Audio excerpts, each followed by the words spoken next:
everyone, Whitney here. Welcome back to my channel, Whitney ERD. I am here in beautiful Santa Barbara with my friend Robin of The Balanced Life.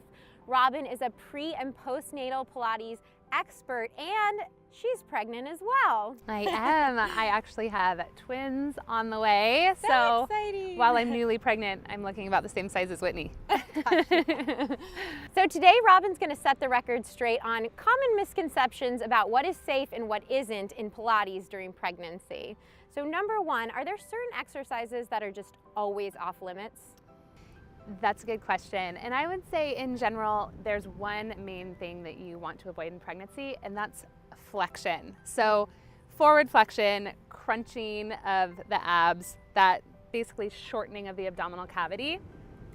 In general, during pregnancy, I'd say after the first trimester, you want to avoid that. It starts putting pressure on your abdominals, which can lead to diastasis recti and just some other discomforts, and it's just not necessary during pregnancy. Okay, so what are some exercises that fall under that category? Yes, so crunches, Okay. traditional crunches, sit-ups. In Pilates, there are things like double leg stretch, single leg stretch, basically anything where you're lying on your back and you're coming up forward and you're shortening and contracting those abdominals. Okay, so what about laying on your back with your legs going up and down?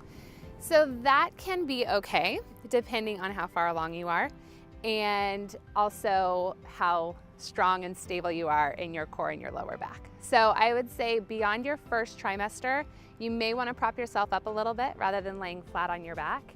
And you also will want to limit your range of motion, because any pull you start to feel on your lower back is going to start to throw you out of alignment. So you want to keep things very slow and controlled in pregnancy. Okay, so just kind of reducing your range of motion and possibly your effort then? Yeah, Okay. So there's a lot more listening to your body, right? You really need to be in tune with that.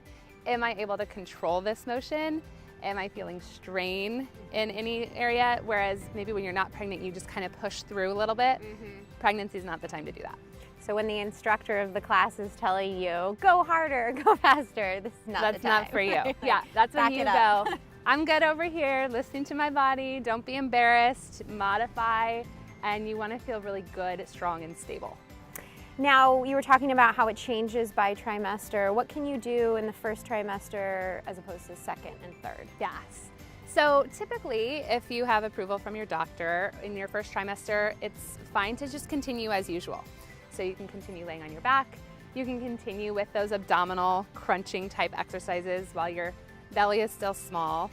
You can pretty much continue as usual. It's once you start getting beyond that first trimester, and then as you get bigger and bigger, that you want to consider probably not laying on your back for such long periods of time. The research is changing on this. So at one time they said, never lie flat on your back for more than a few minutes. There's research coming out now that says if there was a problem while you were laying flat on your back, you would know, you would feel it, you would want to move and get up. So that's kind of personal preference.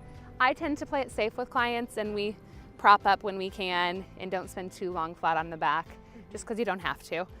And then, yeah, that crunching beyond, depends where you are, right? Maybe if it's your first pregnancy, it might be at like 15 and beyond weeks. For me, at this point, it was about 12 weeks. I didn't want to be doing those movements. Basically, anymore. When you start showing, Yeah. would you say? Yeah. Okay. And it starts to feel a little bit more uncomfortable, I think. So as soon as you start to feel that discomfort, that's just a cue to listen and start changing things up.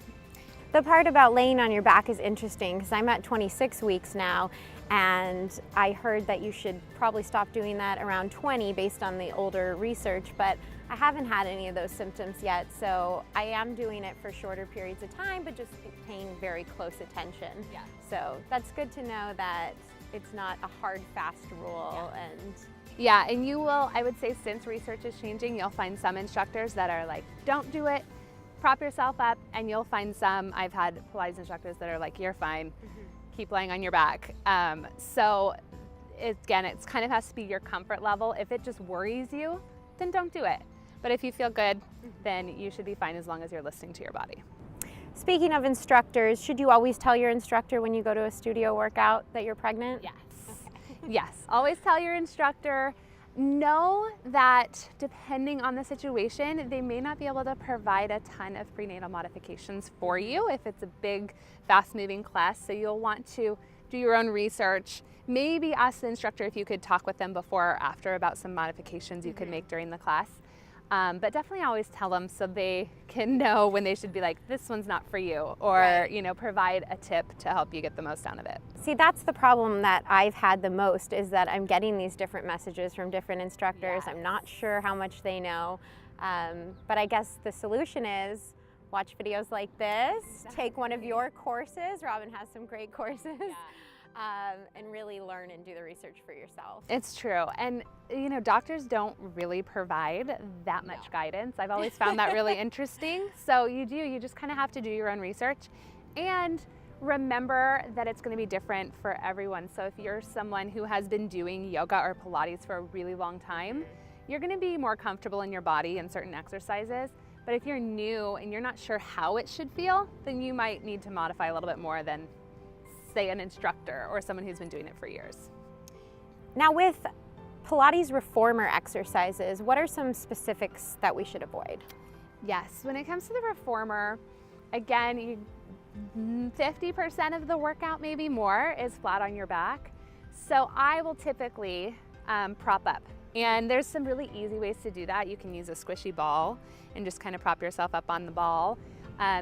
You can use the footboard. I don't know if you've ever had them do that with you in reformer class, but you basically, the jump board, you can like lean it on an angle, and then you're just leaning back and you're still able to do all of the footwork. Not as much the feet and straps. After a certain point in your pregnancy, that just gets a little bit less comfortable. And then I would say short spine and long spine, where you're lifting your hips over your head. Again, you kind of have to listen to your body on that one, but I would say from the majority of people after about 15 weeks, that's not going to be as comfortable or possible for people, especially once you get into that third trimester. That weight distribution doesn't work very well. Now, how about where your hips are turned? I don't know the proper term for the exercise, but where your hands are on the bar and your feet are facing one direction. And moving it back and forth. So your hands on the bar, knees on the carriage. Yeah, and you're kind of piking, but in a side. Yes, yes, yes. Again, that's going to go back to your experience in reformer workouts. So I do that during pregnancy. I keep it smaller, right? So my range of motion is smaller, not quite as unstable on the carriage. I might put a little bit more weight on to make it more secure, because you don't want to fall, right? So adding a little bit more stability. But I would never give that to someone who is relatively new to reformer and they don't really know how to engage the muscles for that exercise. Is there anything else that you want to add?